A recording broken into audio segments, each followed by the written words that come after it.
ಈ ನಿವೃತ್ತರಿಗೆ ಬೀಳ್ಕೊಡುಗೆಯ ಜೊತೆಗೆ ನಮ್ಮ ಕಾಲೇಜಿನಿಂದ ವರ್ಗಾವಣೆ ಹೊಂದಿ ಹೊರಗಡೆ ಹೋಗ್ತಾ ಇರ್ತಕ್ಕಂಥ ಡಾಕ್ಟರ್ ಭರತ್ ಭೂಷಣ್ ಅವರಿಗೆ ಹಾಗೂ ಶ್ರೀಯುತ ದಯಾನಂದ ಸ್ವಾಮಿಯವರಿಗೂ ಕೂಡ ಒಂದು ಚಿಕ್ಕ ಸನ್ಮಾನ ಸಮಾರಂಭವನ್ನು ಹಮ್ಮಿಕೊಂಡಿದ್ದೇವೆ. ಮೊದಲನೇದಾಗಿ ಭರತ್ ಭೂಷಣ್ ಅವರಿಗೆ ನಮ್ಮ ಕಿರು ಗೌರವದ ಸಮರ್ಪಣೆ. ಈ ಸಂದರ್ಭದಲ್ಲಿ ಡಾಕ್ಟರ್ ನಾಗರಾಜ್ ಅವರು ಭರತ್ ಭೂಷಣ್ ಅವರ ಬಗ್ಗೆ ಒಂದೆರಡು ಮಾತುಗಳನ್ನು ಹೇಳಬೇಕು. ಕಡೂರು ತಾಲೂಕಿನವರು. ಸೊ ಇವರು BSc ಪದವಿಯನ್ನು ಬೀದರ್ನ ಪಶುವೈದ್ಯಕೀಯ ಮಹಾವಿದ್ಯಾಲಯದಲ್ಲಿ ಮುಗಿಸಿ MBSc ಹಾಗೂ PhD ಪದವಿಯನ್ನು IVR ಇಜ್ಜತ್ ನಗರ್ ಬರೇಲಿಯಲ್ಲಿ ಮುಗಿಸಿರುತ್ತಾರೆ. ಸೊ 2013ರಲ್ಲಿ ಮೊದಲನೇ ಬಾರಿಗೆ ಪಶು ವೈದ್ಯಾಧಿಕಾರಿಯಾಗಿ ಗದಗ ಜಿಲ್ಲೆಯಲ್ಲಿ ಕಾರ್ಯನಿರ್ವಹಿಸಿ ನಂತರದಲ್ಲಿ ಪಶುವೈದ್ಯಕೀಯ ಮಹಾವಿದ್ಯಾಲಯ ಶಿವಮೊಗ್ಗಕ್ಕೆ ಆಗಮಿಸಿರುತ್ತಾರೆ. ಸೊ 2009ರಿಂದ ಭರತ್ ಭೂಷಣ್ ರವರು ದೈಹಿಕ ಶಿಕ್ಷಣ ವಿಭಾಗದಲ್ಲಿ ಮುಖ್ಯಸ್ಥರಾಗಿ ಕಾರ್ಯನಿರ್ವಹಿಸಿದ್ದಾರೆ. ಸೊ ಅವ್ರು ಬಂದ ನಂತರ ದೈಹಿಕ ಶಿಕ್ಷಣ ವಿಭಾಗದಲ್ಲಿ ಅನೇಕ ಬದಲಾವಣೆಗಳು ಬಂದಿದೆ. ಸೊ ನನಗೆ ಗೊತ್ತಿಲ್ಲ ಅಂತ ಅವ್ರು ಕಲಿಸ್ಕೊಟ್ಟಿದ್ದಾರೆ. ಅವ್ರು ಬಂದಾಗ ಸರ್ ನಂಗೆ ಇದ್ರ ಬಗ್ಗೆ ಏನೂ ಗೊತ್ತಿಲ್ಲ ಸರ್, ನಾನು ಏನು ಮಾಡಲಿ ಇಲ್ಲಿ ಅಂದರು. ಸರ್ ನನಗೂ ಗೊತ್ತಿಲ್ಲ, ನಿಮ್ಮ ಜೊತೆ ನಾನು ಕಲಿತೀನಿ, ನಿಮ್ಮಲ್ಲಿರೋ ನನಗೆ ಶೇರ್ ಮಾಡಿ ಅಂತ ಹೇಳಿದ್ವಿ. ಸೊ ಅನೇಕ ವಿಚಾರಗಳನ್ನು ಅವರಲ್ಲಿ ಕಲ್ತ್ವಿ. ಸೊ ದೈಹಿಕ ಶಿಕ್ಷಣದ ಒಬ್ಬ ಶಿಕ್ಷಕನಾಗಿ ನಮ್ಮದು ಡಿಸಿಪ್ಲಿನ್ ತುಂಬ ಇಂಪಾರ್ಟೆನ್ಸ್ ಕೊಡ್ತೀವಿ. ಸೊ ನನಗಿಂತ ಹೆಚ್ಚು ಇಂಪಾರ್ಟೆನ್ಸ್ ಕೊಡ್ತಿದ್ದು ಅವರು. ಸೊ ವಿದ್ಯಾರ್ಥಿಗಳು ಇನ್ ಟೈಮ್ ಬರ್ಬೇಕಂದ್ರೆ ಬರಬೇಕು, ಆ ಟೈಮಲ್ಲಿ ಇರಬೇಕು ಅಂತೇಳಿ ಪ್ರತಿಯೊಂದು ವಿದ್ಯಾರ್ಥಿಗಳಿಗೆ ಏನೇ ಒಂದು ವಸ್ತು ಕೊಡೋ ವಿಚಾರದಲ್ಲಾಗಲಿ ಮೊದಲು ಹೋಗಿ ಡೀನ್ ಸರಿಗೆ ಸರ್ ಹುಡುಗರಿಗೆ ಇಂಥದ್ದು ಆಗಬೇಕು ಅಂತೇಳಿ ಹೇಳಿ ಖುದ್ದಾಗಿ ಹೋಗಿ ಮಾಡಿಸ್ಕೊಂಡು ತೊಗೊಂಡೇ ಬರ್ತಿದ್ರು ಅವರು. ಸರ್ ಇದು ಕೊಡ್ಬೇಕು ಸರ್ ಹುಡುಗರಿಗೆ ಈ ಥರ ಅಂತೇಳಿ. ಸೊ ಹಾಗಾಗಿ ಮತ್ತು ಮೂಲತಃ ನಾನು ಶಿವಮೊಗ್ಗದವನಾಗಿ 40 ವರ್ಷದಿಂದ ಇದ್ದೀನಿ. ಶಿವಮೊಗ್ಗ ಜಿಲ್ಲೆ ಬಗ್ಗೆ ನಂಗೆ ಕಾಲ್ಭಾಗನೂ ಗೊತ್ತಿಲ್ಲ, ಅಷ್ಟು ತಿಳ್ಕೊಂಡಿದ್ದಾರೆ ಅವರು. ಸೊ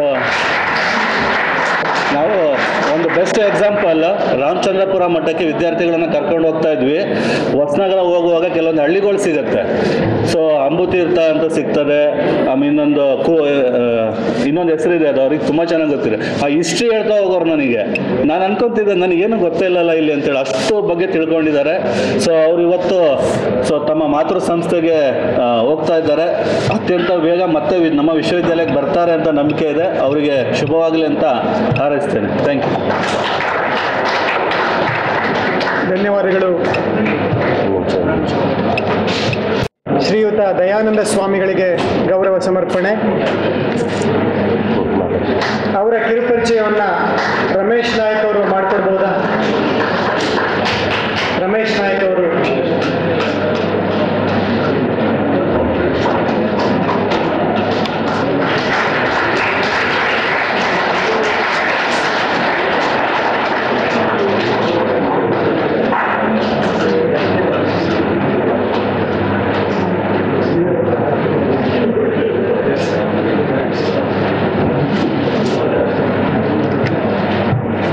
ಶ್ರೀಯುತ ನಾಗರಾಜ್ ಅವರು ಸಹ ತಮ್ಮ ಒಂದು ಕಿರು ಗೌರವವನ್ನು ಭರತ್ ಅವರಿಗೆ ಹಾಗೂ ದಯಾನಂದ ಸ್ವಾಮಿ ಅವರಿಗೆ ನೀಡಲಿದ್ದಾರೆ.